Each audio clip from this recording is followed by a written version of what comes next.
Hello and welcome to the Failure Gap, where we talk with leaders about crossing the space between agreement and alignment.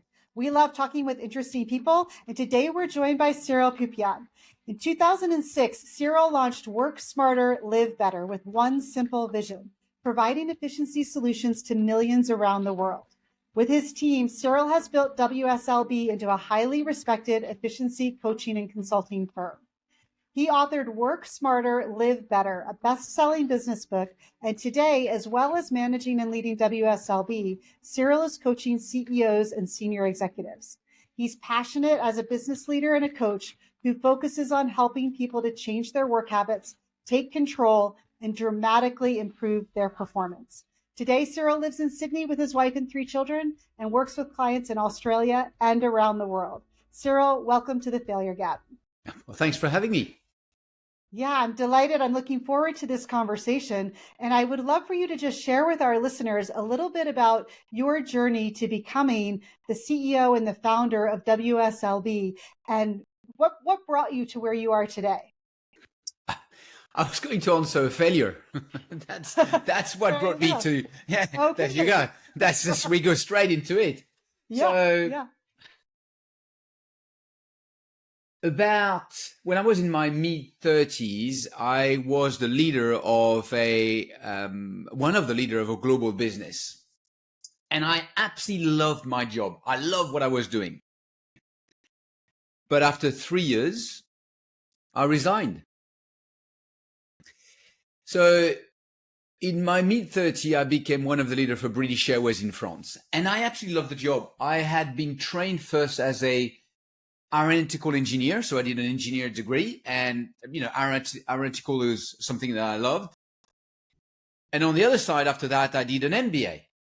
And so becoming a leader of British Airways was almost the meeting of the both. It was the aeronautical industry that I really enjoyed and the business side.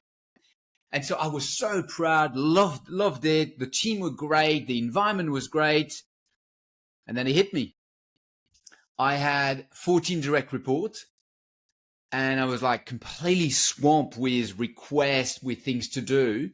I was part of a leadership team in France, and we were spending our life in meetings. And I discovered the joy of working for a global organization where you received email 24/7. And my way, Julie, of coping with that was to work harder. So I started working longer and longer hours. I started, coming back home late. I started checking emails while I was in the evening, on weekends, trying to cope by working smarter, working harder. And it was a time where TK, who was my fiancée at the time, who now is my wife, she had came to live with me from England. So you can see that even, French and English can get along together. And we're still married after 25 years. So she had moved. Yeah, I know. She had come all the way from England to live with me in Paris. And that was not the life that we wanted. It was just, I was stressed. I was working late, and it led me to resign. When you remember a moment, and I really remember being in this canteen with Gilles, my leader, having a lunch with him because I asked him if we could have a catch up, and I said, I'm leaving, I'm resigning. And Julie planted a seed in me.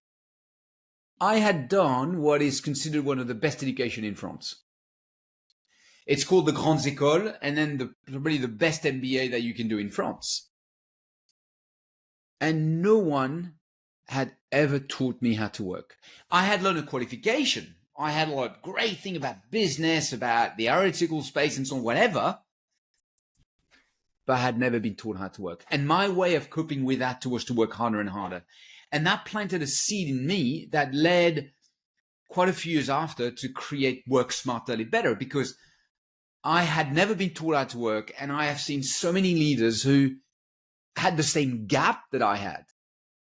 This gap between we have great education, but no one had ever taught me how to work. That's what started Work Smarter, Live Better. I think that's so fascinating. And it reminds me, actually, many, many years ago, I had a sports coach who told us we were kind of going through practice as a team and maybe weren't really like putting in the effort at that day at practice. I don't know. But she sat us down and she said, you know, it's one thing to know how to play the game, and it's another thing to know how to practice. And those are two different disciplines, right? Like the skills of playing in the game and knowing the rules of the game and knowing the this and the that, that's all good. But you also need to know how to practice effectively. And it's almost, when you were talking, it reminded me of that moment with her, because what I'm hearing you say is it's not enough just to know the technical details of business, you know, that you get in an MBA program or in your aeronautics background, you know, kind of knowing about that industry. You also have to know how to work, like how to do the work as a human being. And that seems like a really interesting realization. Well, it's so true what you're saying. And it's simple things. It's not, doesn't have to be complex. When we work with a team, one of the first thing we do is we look at how they manage this flow of information that we're receiving. And so I work with leaders literally around the world. I had for the last 18 years since starting Work Smarter, Live Better, it took me to about 19 to 20 countries around the world. And so I see leaders from so many big companies, and I ask them and say, how do you manage this flow of things that comes to you? They call email, they call Slack, they call Team, they call WhatsApp. You know, we bombarded every day. Yeah. And people say, oh, Cyril, don't. It's a nightmare. I log in the morning and I try to catch up with all the things that come in. I go to a meeting and I come back and I try to catch up. Oh, I even have a wonderful tool called my mobile phone. I can walk to meeting. I see more and more people that would even try to catch up with their email while they're in meeting, because it's Zoom meeting, it's team meeting. And I asked them, I said, why are you doing this way? What led you to these habits? Yeah. And most people say, I don't know. I received so many things. I tried to do what I think was right. Is that the best way of doing it? Maybe yes, maybe no. Have they been shown how to do this? Yeah. It's the boiling And frog, Julie, right? You can take this for how do you manage your calendar? How do you manage your meeting? How do you manage your priority? How do you manage your task? I mean, even simple things. How do you manage your to-dos? And most people who say, I still have the good old, you know, literally what I see, Julie, is I still have a notepad with a good old pen and paper, and I write every day what I have to do. Yeah, 100%. And people say, it's a love and hate relationship. It's a, I know I'm supposed to do a to-do list, and I like the fact that I write things down, but I hate it at the same time, because as soon as I do something, there's 2 or 3 new things on this damn list. Sorry for my French. Yeah. And it's a never-ending list. Yeah. And I was like, why are you doing this way? And so most people say, I don't know, but I've got so many things. I have to have a list. Is that the best way of doing it? Maybe yes, maybe no. Have they been shown how to do this? Yeah, I think that's so true for so many people. And it's a perfect example of the failure gap, actually, that many of us find ourselves in. We say we want to do a better job of managing everything, and we want to work smarter, not harder, or we want to do all these things. It's easy to agree to that. It sounds like a great idea, but it's very hard to align, to change your behaviors, to change how you show up for work in a way that shifts that in a big enough way to make it so that you don't feel like you have to quit your job. It is. And what I found fascinating is, and when I work with a team, so when we work with leaders, we take them through a 3-month journey to completely deconstruct and reconstruct their work habits. And by the way, there's a lot of things they do really well, but there's a lot of things you can improve. And what I found, Julie, is improvement is never a one big thing that you do. It is a lot of little fine tuning. It is a lot of, hey, rather than doing this way, can you change a little bit this? And so it's a little 3% improvement here, 4% improvement here, 10% improvement here. Now, on their own, they look like nothing, but added together, compounded, they make a huge difference. And it's a bit like what you've mentioned, which is really important. One of the things we found is help them to practice the right way. Most people don't do this. And so the way I have found that over the last 18 years works really well is we never dump knowledge on people. We don't say, hey, you have a gap. this is what you should do. Good luck. Because it never works. Yeah. Because people will say, yeah, I like the idea. And then they go back to their desk and they've got another 50 email meeting and so on, and they don't. And so the only way is to make them practice the right way with you. So for example, a stupid thing about email management, just as simple as this. Give them the best way in 10, 15 minutes how to do it, and then spend 45 or half an hour with them, say, now let's do it. Calendar management, prioritization management, show them in very quickly what to do, and then make them practice exactly what you said. Sit down with them and say, now let's do it together. Because that's how people learn, not when they listen, when they do. Yeah, I'm a real big believer in that. Yeah. Yeah. And I think there's something so powerful. At Karrikins Group, we talk a lot about nudges, not shoves. How do you nudge yourself and nudge others into new ways of working? Don't try and shove somebody into something new when they haven't had the opportunity to kind of nudge their way there. And I think there's real power in that. So often we just want this big answer, but it's a lot of little things that change the world. I would agree. I'm a big fan of the little 1% improvement. I think change and improvement is not one, as I mentioned, one big thing. I'm a real big fan, even for me in my life. There are so many things I do wrong. I mean, so many things. Ask my wife and she'll tell you how many things I can do wrong. I wrote this book called Work Smarter, Live Better. And to my surprise, the book became a bestseller. And so suddenly I'm on TV, on radio and so on. My wife, for my 50th birthday, with my friend, offered me another book called Work Smarter, Live Better, the alternative version. About all the things, my little flaw and failure. Yeah. It's a book. Yeah. There's so many. The book is not for sale, Julie. Where do I get that book? No, not published. Oh my goodness, what a great gift. Well, it kind of brings me to a question that we often ask our guests, which is for you personally, where have you thought, gosh, I agree, it would be great if I did that, or if I learned how to do that, or if I grew in that way, and you've either struggled or been able to move into alignment and get it done. Is there something that you could share with the audience that really strikes you? Where I struggle, Julie, is that what you say? Yeah. There are many things. So I don't know if it's a personal business thing, because for me, it's actually very linked to them. One thing that I struggled and in the end managed to do it, but it was a real big learning curve, was writing my book. Yeah. A lot of people say, I want to write a book. I agree, that would be great, but they don't get it done. And it took me so long. I had all the right reason not to do it. So I had many of my clients saying, Cyril, you need to write a book about it. And I had all the right reason. I'm not a writer. Now, when I went to university and when I was at school and university, I have a math and physics degree. I'm an engineer. I was terrible at writing. Writing was not my thing. Okay. And my sisters, if you look at my both sisters, they're much more literacy than me. They were much better at writing. I was the, as I say, the math, the logic guy. Yeah. And so I had all those reasons, Julie, to say, I can't do it. I don't have the time. It's not going to be successful. How can I do it? And so on. And so it's really interesting how the mind play all those tricks on you about the I can't. And if you think you can't, you can't. Yeah. And then I don't know why there's one day where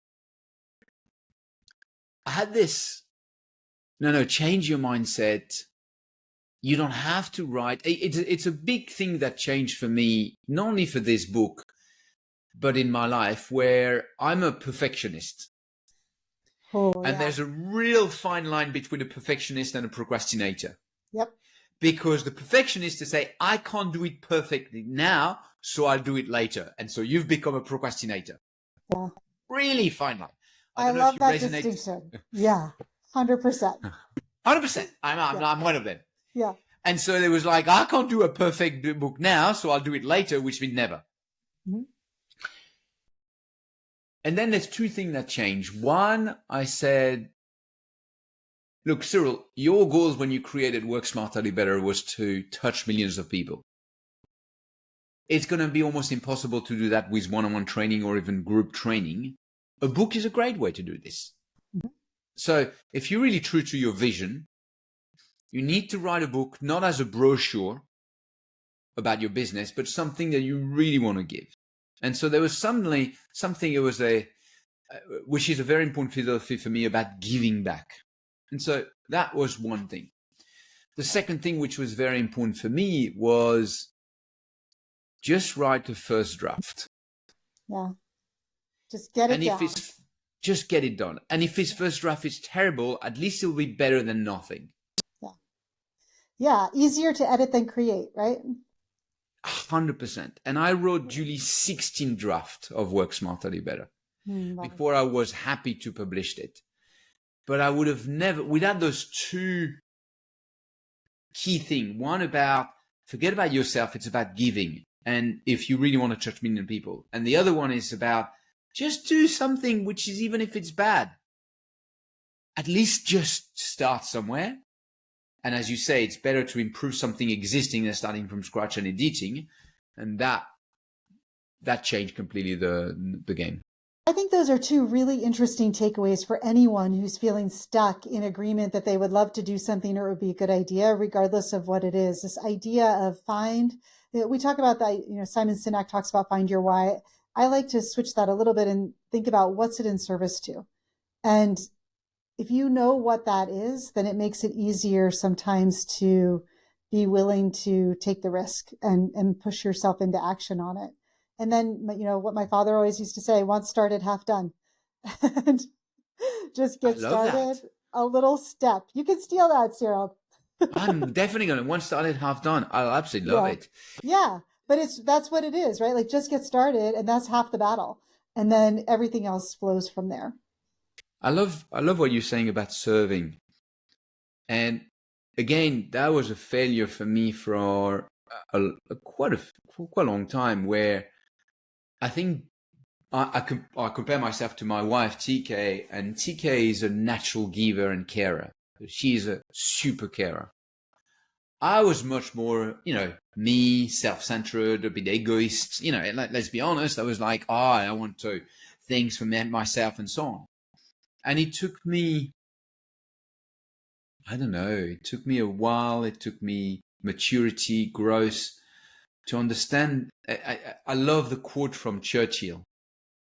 The secret of living is giving. I love that. Yeah. And it took me a while to understand that. And once and again, I fail on this often. I'm by far not perfect, but I think it was this change of mentality about, the secret that I took me a while is really giving back. And whenever you give back to others, you get back so much down the track. Yeah, I think you create a cycle that continues to perpetuate itself. And that's a really beautiful thing. I actually think that is one of the things about moving into alignment as a team. We talk about, individuals struggling to change their own habits and get into doing something in a different way, or accomplishing something like writing a book or learning to play an instrument or whatever it might be.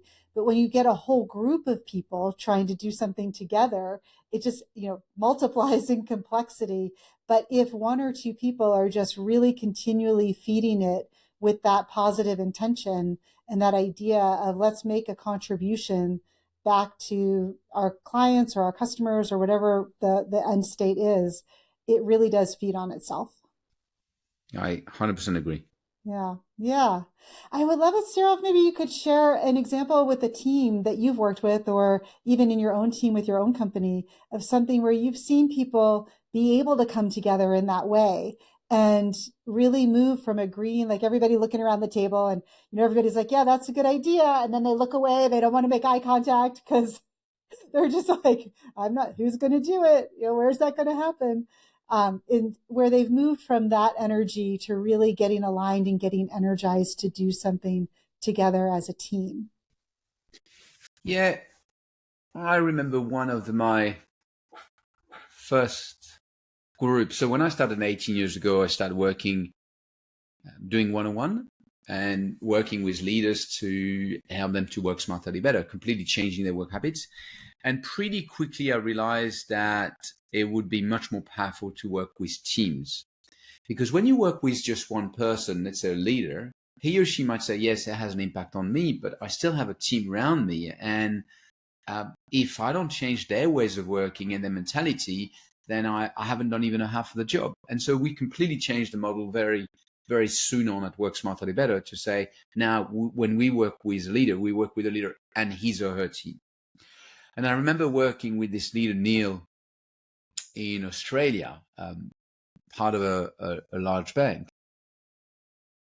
And we took Neil and his team through a journey where we completely changed their ways of working. And two things really struck me.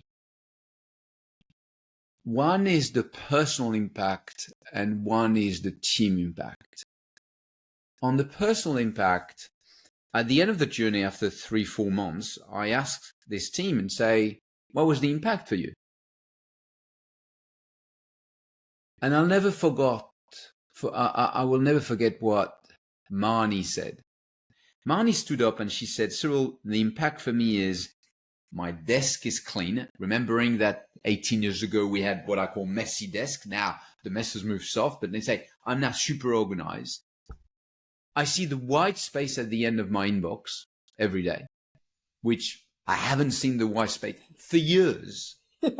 And I know I will achieve my KPIs. I know I will succeed. But that's not the big win. But that's what I thought. And then she said, Julie, but that's not the big win for me. And I was like, what? That sounds already amazing. What's the big win for you? And she said, the big win for me, Cyril, is I sleep at night. I used to have a pen and paper on my bedside table because I was waking in the middle of the night saying, I forgot to do this and I need to do this. And she said, I was constantly in overdrive with work. She said, for the first time in a long time, I sleep at night. You've changed my life. And that became this moment, Julie, where you think, this is why I'm doing what I'm doing. This has really become quite an important moment for me. Yeah, that's how you're in service. That you're in service of that person. Yeah. And then I spoke with Neil. And I said, what's the impact for you as a leader? And he said, Cyril, it's really simple. I want you to imagine my team as a carriage. And each person is pulling to, the carriage is our strategy, our vision, where we want to go. And everyone is pulling. The problem is before, everyone was pulling in a different direction. Now imagine when you have a carriage where everyone is pulling in a different direction. What happened? Nothing happened. It might move if they're suddenly lucky, but really slowly. And you got a lot of opposite force. He said, changing the way they work, now working as a team, did this. We're all going in the same direction. And it was this strength of saying, we've now clarified what's really important, the few things that we need to focus on. We have created not only alignment, but we're spending so much more time as a team on the things that matter that we've accelerated everything by 6 months, and I know we will perform this. And so for me, it's the power not only of changing your personal work habits, but when the team start aligning that, it's so powerful. Yeah, it is amazing. I know, one of the things we like to say at Karrikins Group is to go fast, go alone, to go far, go together. That's an old proverb. And we add on to that, to go far fast, get aligned. I love it.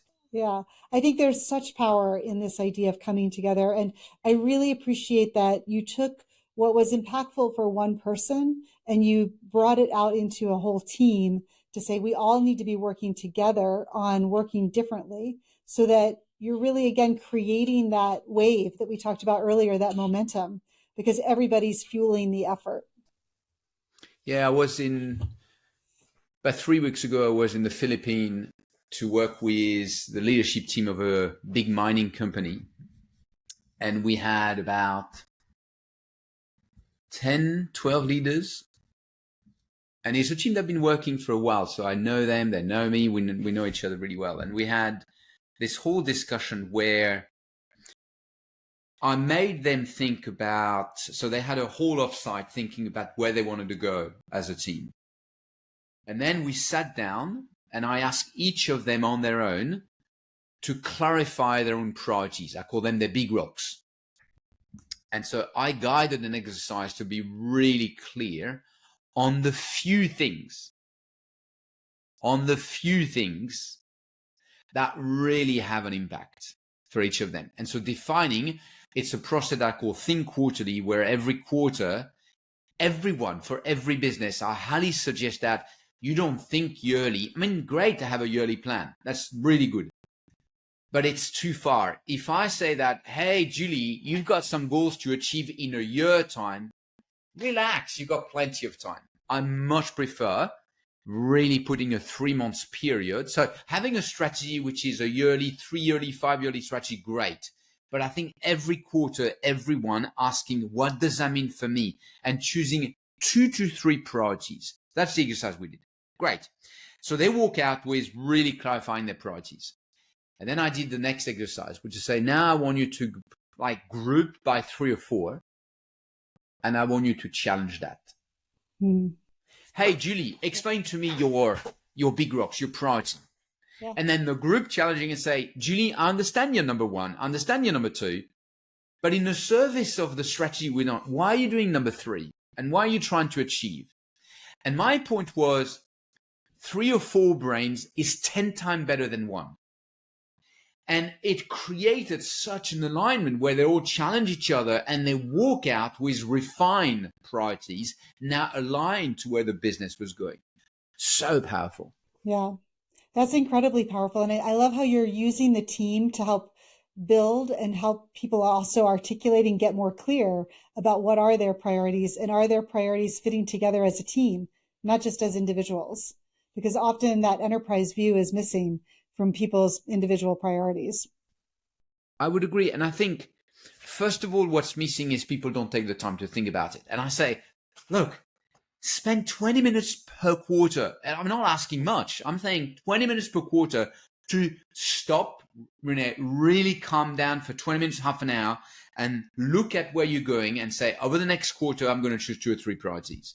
That's at least number 1. Number 2, sit down with your manager, because if you're my boss, Julie, and I think I should be focusing on A, B, C, and you think I should be focusing on 1, 2, 3, and they don't match, Houston, we have a problem.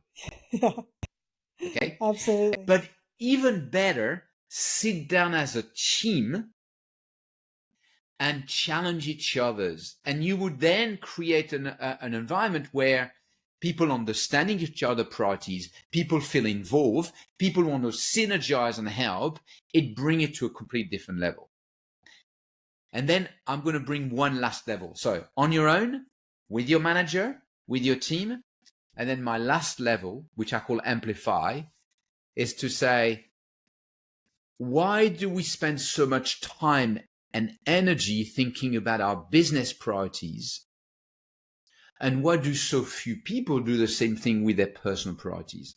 Every quarter, Julie, I really clarify my business priorities. I don't report to anyone. That's my business. But if I'm not clear myself where I want to go, then how do I know what's important? So I do this.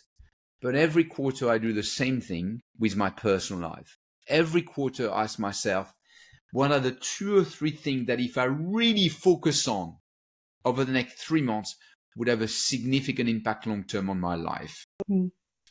And it's such a profound question in my view. Yeah. And then do you and TK go through that together? Yes, we do. And we have, I love that. So TK and I sit down. I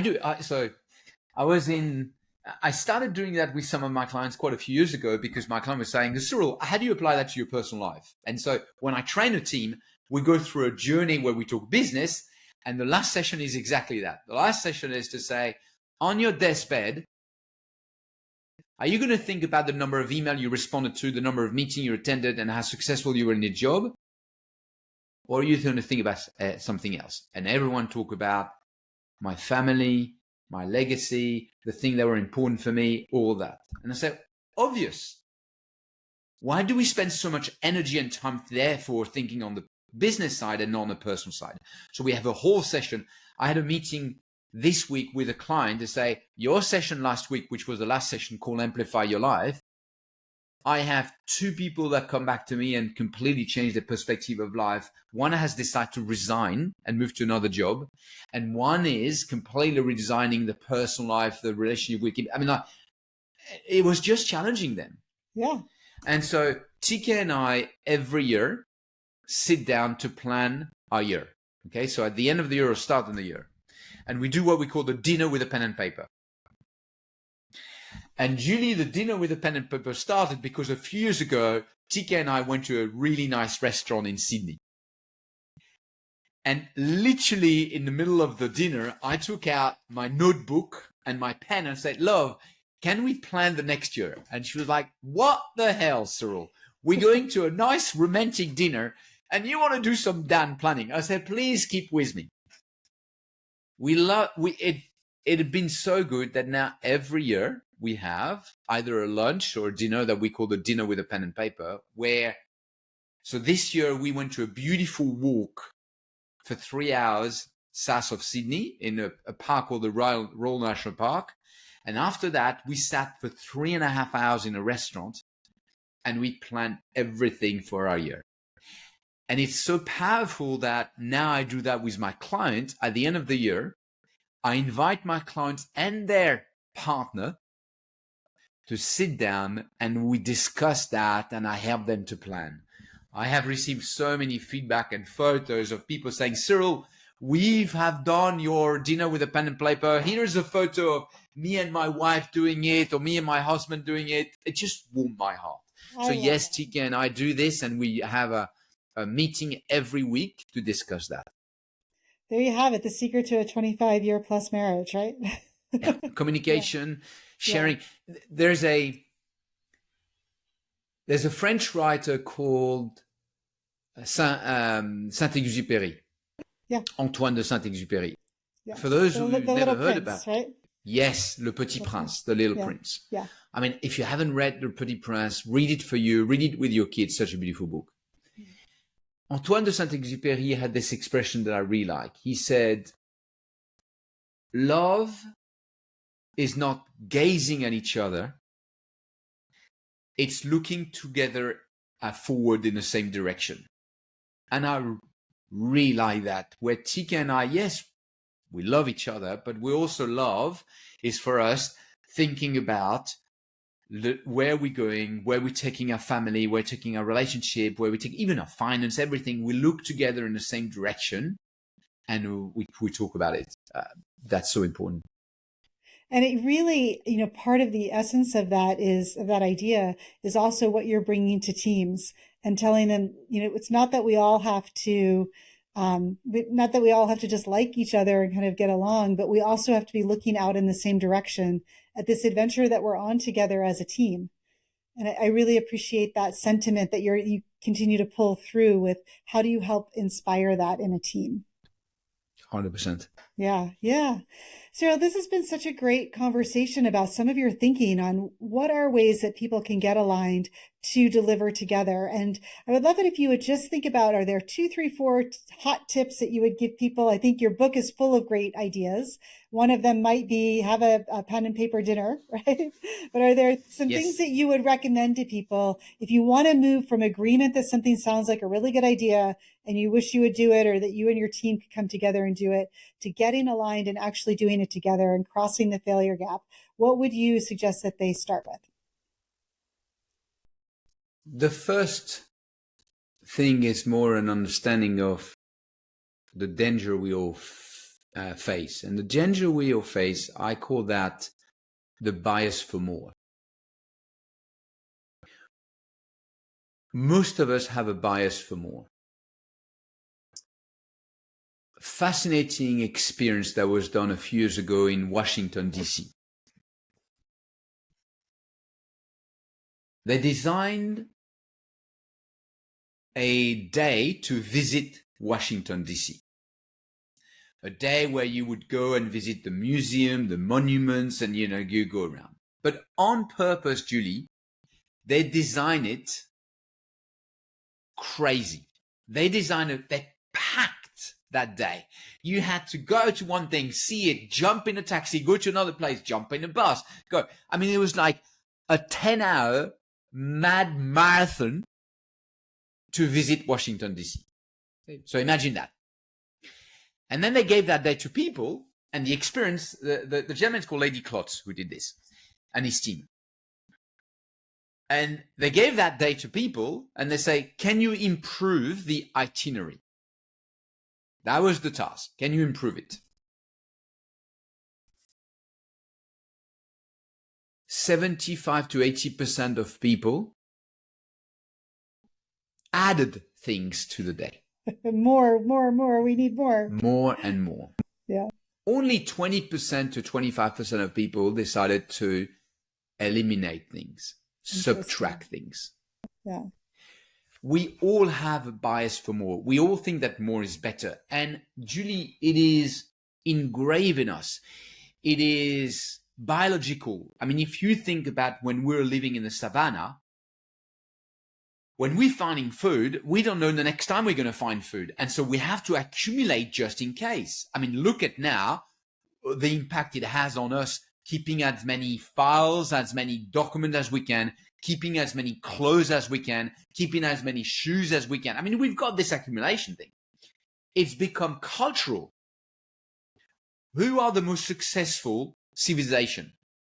The civilization that are big, the Egyptians, the Romans, and now even today's the civilization that big more and more and more.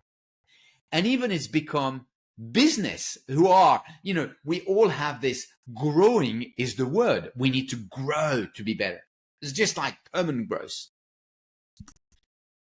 Now, interesting when you research that. So we have this bias for more.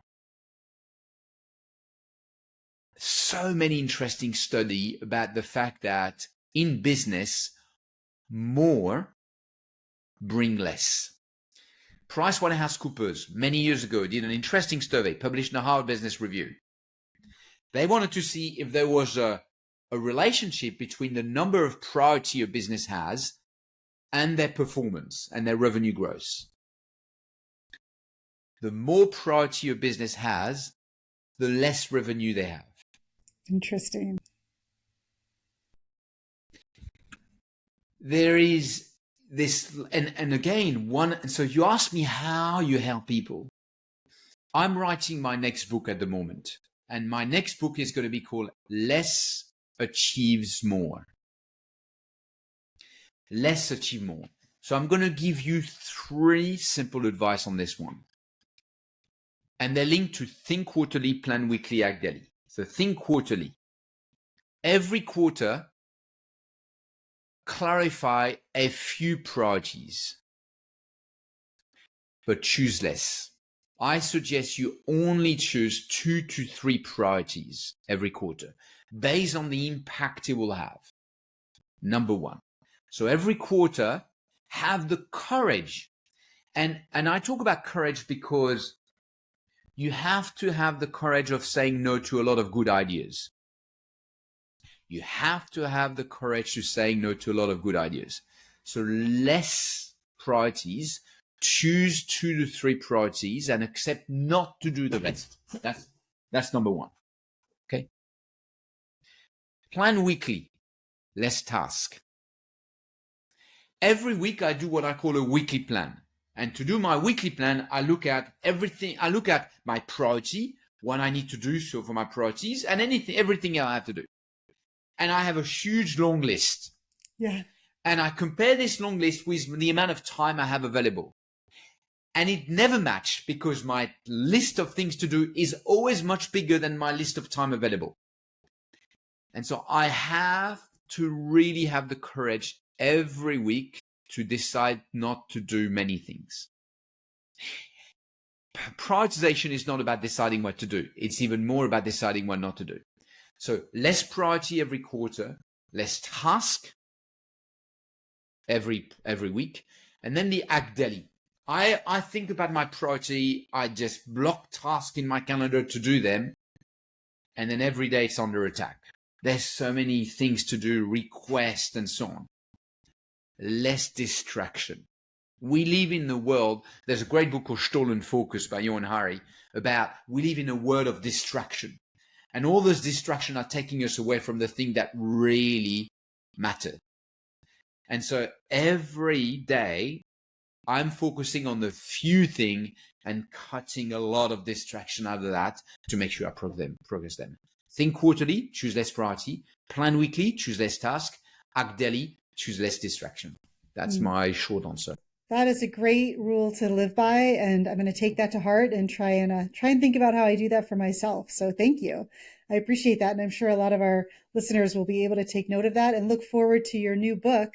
Do you have a timeline for that you want to share? August 2026 is the aim of the date. Okay. Well, people will be keeping an eye out for it, I'm sure, because even just in this short amount of time, I've taken so many notes about ways that I can do more and at the same time do less. And I think this idea that you do more when you do less is a really, really great thing to keep in mind, both from a business perspective and from a personal perspective. So I appreciate that very much. I have one last question for you, and we ask everybody this. If you could get some group in your life, whether it's family or community or work or the business or your clients or the world at large, to get aligned and kind of come together around something, what might that be? And I have a feeling it might be in the space of having the courage to say no. But I'll leave that up to you. What would you ask? What would you love to see people get aligned to make the world a little bit of a better place? So the courage to say no is more I really like that. The courage of saying no. Say no is a very powerful word because when you say yes too often, you actually say no to the thing that matter. But I think if I have to have one thing that I would kind of leave and discuss and hope that people take away, there are three things that come to mind. And so sorry to just come to one from three, but there are three things that come to mind. And they're the three things that I think about every day at the start of every day. And at the start of every day, I think about to leave, to give, to grow. To leave, to give, to grow. To leave. For me, it's about living every minute with juice, with enjoyment, 100%. There's a great movie that I love called About Time. And to cut a long story short, it's a movie where the male of this family have this ability to travel time. They just go in a dark place, clench their finger, think about a time that they have been, and they go back to time. Okay. And there's this beautiful scene between the dad, who then explained to his son about this family secret. And the son like, that's a joke. And he was like, yeah, no, that's such a joke. I said, well, try it. He tries it, experiment it, come back to this dad. And I'm like, oh my God. And then they have a really discussion about what's the learning from that. And the first logic where the person say, oh, I can become very rich and so on. And the dad said, no, the real secret of that is you live every day as a normal day. And at the end of the day, you clench your fist and you go back to the same day. But then you relive the same day just with the perspective of enjoying every moment. And he said, this is the secret of life. And I really like that. That's beautiful. To say your perspective of life, you can live exactly the same event as a normal, as a boring, or as a opening your eyes and I'm looking at today and I'm seeing Sydney being a beautiful day. I see the sea. This morning I went for a swim with two of my close friends. We do every Friday, we go for a swim and we just jumped in the sea and took a few waves and had a good laugh. And it's just this juice. So that's for me to live. The to give, you and I talk about it, but it's like in a world with so much selfishness, so much, it's about me as a person, it's about me as a country, it's about us, I think we need to think about the secret of living is giving. I think the world will be such a much better place if we move from selfishness to actually giving and sharing. And the last one is to grow. I'm a permanent learner. I don't think learning is only when you go to school or university, but I think learning is something you need. So I have a rule that every morning, so this morning before my swim, I spend about half an hour try to read something to learn. There's so many fascinating books, so many fascinating TED talks, so many fascinating, things to learn. And again, I love this phrase from Gandhi and say, leave every day as if you're going to die tomorrow, but learn as if you're going to live forever. And this is logic of be constantly curious and learning things and so on. That's what I have to live, to give, and to grow as kind of a very important mantra for me. Yeah. And I think if people could embrace that mindset, then we would see a lot of change in the world in a positive way. So thank you for sharing that as your personal commitments and also what you'd love to see people maybe lean into as an opportunity for all of them, for all of us. So I appreciate that. Cyril, this has been such a great conversation. Thank you so much. I'm going to walk out of this and I'm going to think about how I can live and give and grow every day. I think I'm inspired around that. And the idea of saying no and having the courage to have a short list rather than a long list. And remembering, what is the quote? People underestimate what they can do in a year, but overestimate what they can do in a day. Like, don't cram your days so full that you can't be successful within them towards your long-term goals. I think that's a great way to think about it. So I've really appreciated all that you've shared. I would encourage everybody to go check out your book that you do have out, and we'll look forward to another edition from you in August of 2026. I think you said maybe you and I can catch up again then, and it'll be a pleasure. It'll be a great pleasure. Yeah, I love it. Well, thank you so much for being on. Any final words, thoughts? No, I think the final word is really the living, and it's really that I don't know how long I will be there, on Earth and alive. Something could happen to me or to you tonight or tomorrow or in a week time, in your time. Most people don't know.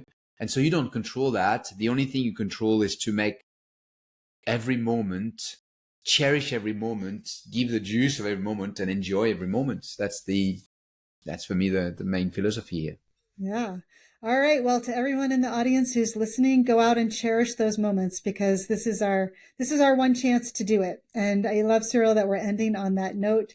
Thanks to everybody who's tuned in. Just a reminder to like and subscribe and pass it on, and feel free to comment. We love your feedback, and we'll see you next time on The Failure Gap. Thank you for welcoming me today.